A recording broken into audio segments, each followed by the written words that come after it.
Hi everyone and welcome to another card tutorial. This is one of two in this little feature.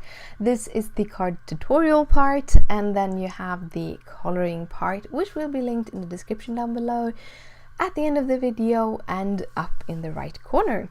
So for this part I'm going to do the card making part, and the card today was very much inspired by this stamp, which is called Bookworm Elora. It is a digital stamp from Make It Crafty, and I think she's super awesome, and she's part of a new release. And when I colored the books in her arms, I kind of wanted them to look like these old leather-bound books with golden details. So I brought out my Winsor Newton Designer's Gouache in the color of gold, because I thought it would be awesome. So I don't know how many times I've said awesome right now, but anyhow, gouache is a water-based color medium. But instead, like watercolors, which are very see-through, they are very opaque, which means that you can cover up details and you can also add a lot of details without having to worry really about what color you have underneath. It will also cover up all of the shadowing you ever made on your Copics, but that's just a side effect. So I started off by adding details to Elora herself with her earrings and her bangles and the book, of course, and the little buckle on her breast or underneath on her buckle, basically. But yeah, and there you saw the shine of it. It's kind of a matte shine, but I really like it.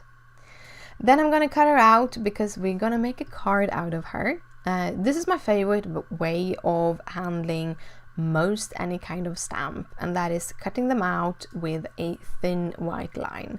One of the reason why I use the thin white line is because it doesn't have to be exact. The white line can be a little bit thinner in some places and a little bit thicker in others, and you can't really see it, so you can get away with not being the best fussy cutter. But after fussy cutting a lot of these, you kind of get used to it and you get better at it.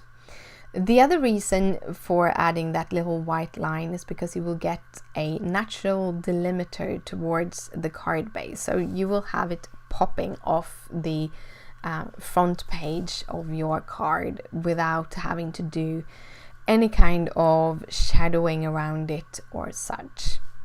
And the third part is that if you put it up on foam squares, you will get a natural shadow underneath it, and the white delimiter helps that shadow to pop also towards the image. So then we're going to work on the background, and we're going to make like a one layer background, which then is mounted onto a card base, because that is one of my favorite ways of doing this. But today, no other details than stamping and those golden bits. So I'm starting off with this stamp set. It is a Simon Says stamp set, which is called To Thine Own Shelf, which is kind of punny. It's actually really punny.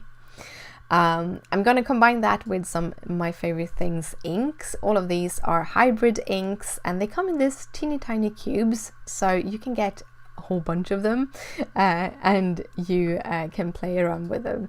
Oh, as I said before, the whole card, or the whole idea behind the card, is behind those kind of dark leather books with golden details.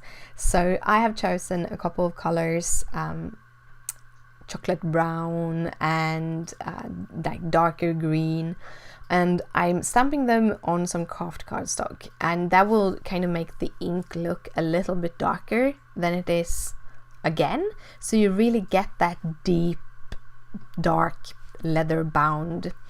And I'm not trying to get the stamps a lot. You can see that they are not perfectly stamped. They have a little bit of a texture to them, and I want to keep that texture because that makes the books look a little bit older also. So kind of adding to the effect that I'm after. I'm also kind of layering the different stamps in such a way that I can fit my sentiment in between the shelves, because I thought that could be a kind of a cool way of doing it. Mostly I'm trying to variate the different kind of books and the different colors, but I also want to group them a little bit on other shelves to make them look like encyclopedias or something, like old encyclopedias. I also add some books on an angle to keep a little bit more of that interest. I was considering stacking a couple of books, but actually ran out of space, so that didn't happen. But I did find a cute little apple in the stamp set that I thought, well, that I want to top my shelf with that. I put the books on an angle because I didn't want to fill the whole page, because I did have Elora that would cover a bunch of it, and also that kind of blank space that I have done in the upper corner kind of matches where she has all her hair, so it makes her kind of pop a little bit more towards the back end or background and doesn't disappear. For my last part, I am again going in with that wash and adding those details. When you're working with any kind of wet medium and a brush, you should use the brush that works best for you and work best for the medium. Different brushes will contain different amount of waters and such, but with a gouache, especially if you work like I'm doing here, the only thing you really want to think about is that you have a brush that have a little bit of a point, and you might not want to work with a brush that have water in it, because that would dilute the gouache and kind of remove a little bit of the shine. The more water you add to this gouache, the less shiny and less coverage you get, even though it's very opaque. If you add too much water to it, the opaqueness actually disappears. But in this, I'm just adding a little bit of water to make the gouache a little bit more runny, and you need really very, very little of the paint, so you can come a long way with just one tube of gouache. I only have two so far, one golden and one white, because white details are also very fun to add.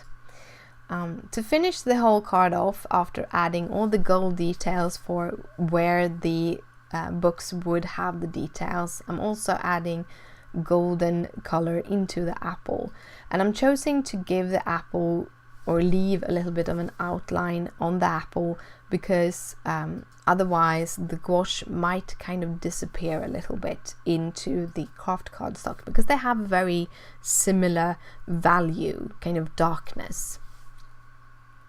But yeah, that's kind of finishes off the background. I do cutting it out with my favorite things, rectangular stitch die, because I really like to have that little bit of a stitched detail around the card. It kind of makes the panel pop a little bit.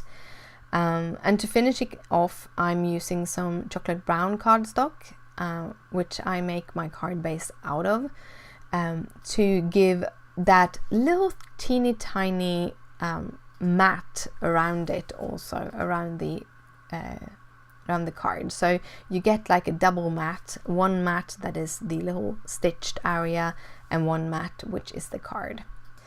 And then I'm finishing off the card and putting Elora on, and I'm cutting these teeny tiny pieces of foam tape, because basically the piece that I put in the middle will definitely just keep her there, but I'm adding those small pieces to make her not being squashed in the mail, but by using a very thin tape and only one layer, she's actually pretty easy to send through the mail. But yeah, that was the card for today. I hope you liked it, and if you do, please thumbs it up, it means a lot to me. If you have any questions, just comment down below. And if you want to see more videos like this, just hit that subscribe button. So thank you again for watching, and I'll see you later. Bye!